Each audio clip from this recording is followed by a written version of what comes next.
Hai, Assalamualaikum warahmatullahi wabarakatuh. Okay guys, now let's continue. Setelah di part yang pertama tadi membahas tentang apa sih news item, what is the organizations of the text, social functionnya apa, struktur teksnya gimana, bahasa yang dipakai apa. Sekarang kita analisis bersama salah satu contoh dari news item text. Ini adalah salah satu artikel berita yang dimuat di Jakarta Post yang merupakan contoh dari news item text. Artikel ini berjudul Dozens of Tourists Show Reactive Result for COVID-19 During Long Weekend.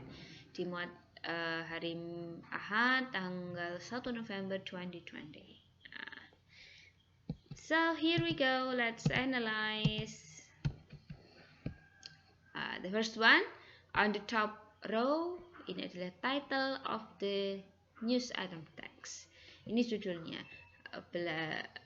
belasan turis menunjukkan hasil reaktif COVID-19 selama long weekend.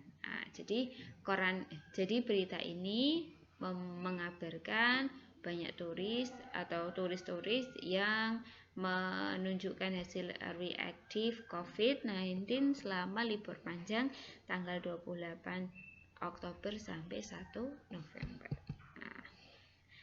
Paragraf pertamanya merangkum apa sih isi berita selanjutnya. Dozens of domestic tourists taking advantage of the long weekend from Wednesday to Sunday were found to be reactive after taking COVID-19 rapid test as mobility jumps across the country. Ini adalah paragraf pertama. Paragraf pertama ini kita sebut newsworthy events, berisi rangkuman tentang topik atau berita apa yang dikabarkan. Ini beritanya.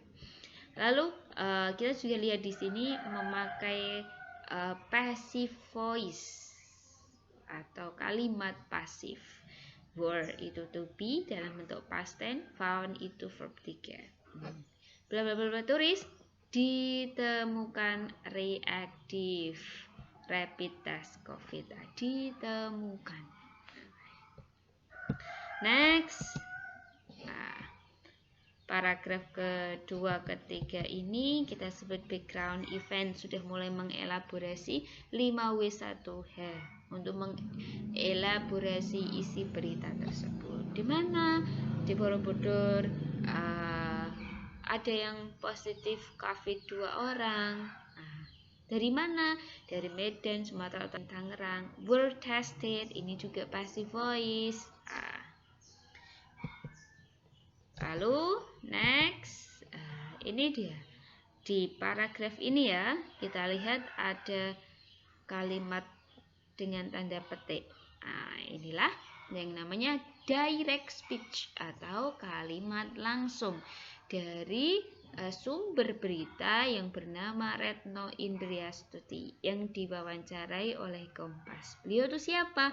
Beliau adalah Magelang Health Agency Head atau Kepala Dinas Kesehatan Kabupaten Magelang, kota atau kabupaten, pokoknya gitu. Lah, ini adalah kutipan wawancaranya. Dimasukkan dalam berita. Inilah bagian yang namanya source. Lalu yang selanjutnya juga masih source, tapi dalam bentuk kalimat tidak langsung atau indirect speech. Yang berwarna biru ini direct speech atau kalimat langsung, yang berwarna kuning ini adalah indirect speech atau kalimat tidak langsung. Kalimat langsung ada dalam petiknya, kalimat tidak langsung ada she added.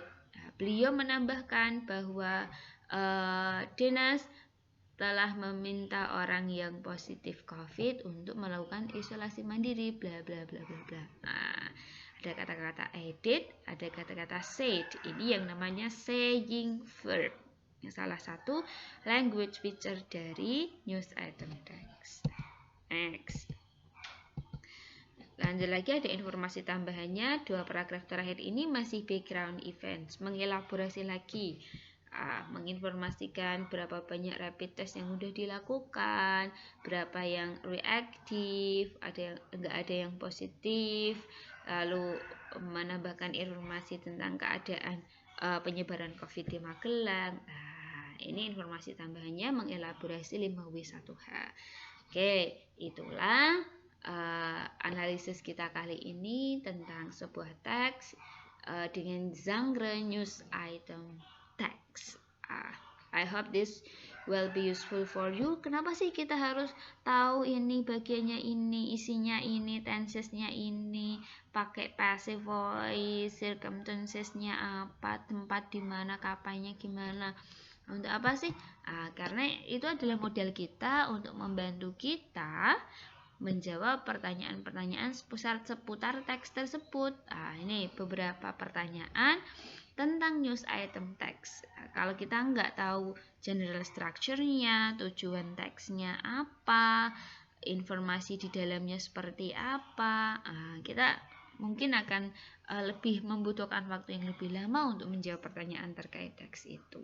Kalau kita udah tahu, oh ini nanyain ini, kita langsung cari di paragraf yang berkaitan. Kan lebih mudah, lebih cepat juga ngerjainnya. Okay, now let's talk about this.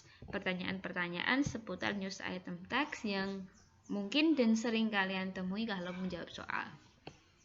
Satu, ada yang tanya main topic. Topik utamanya apa? Biasanya diwakili kalimat tanya, what is the text about? Kayak gitu. Apa sih topik dari teks itu? Oh, ini berita. Oh, kalian tahu ini news item text, misalnya begitu. Detail information, informasi rinci. Ini adanya di dalam paragraf, bisa ditemukan kalau di news item text itu di background, events, karena mengelaborasi 5W1H. When, date, kapan, di mana, siapa, apa. Conclusion, kesimpulan. From the text, we know that, kita tahu bahwa from the text we can conclude that, kita dapat simpulkan bahwa apa. Nah, ini dengan harus tahu jenis teksnya apa, tujuan teksnya apa, isi teksnya apa kan.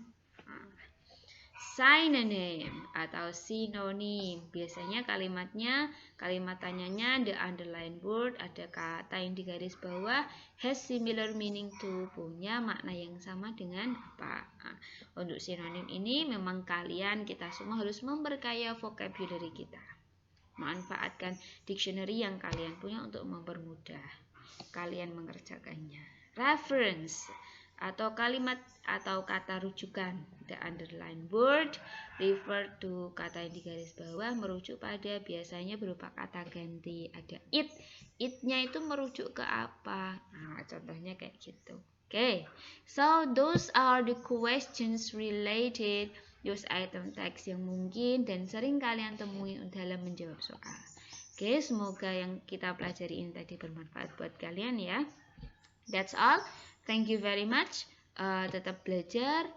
Seperti biasa ada link presensi yang harus kalian lengkapi.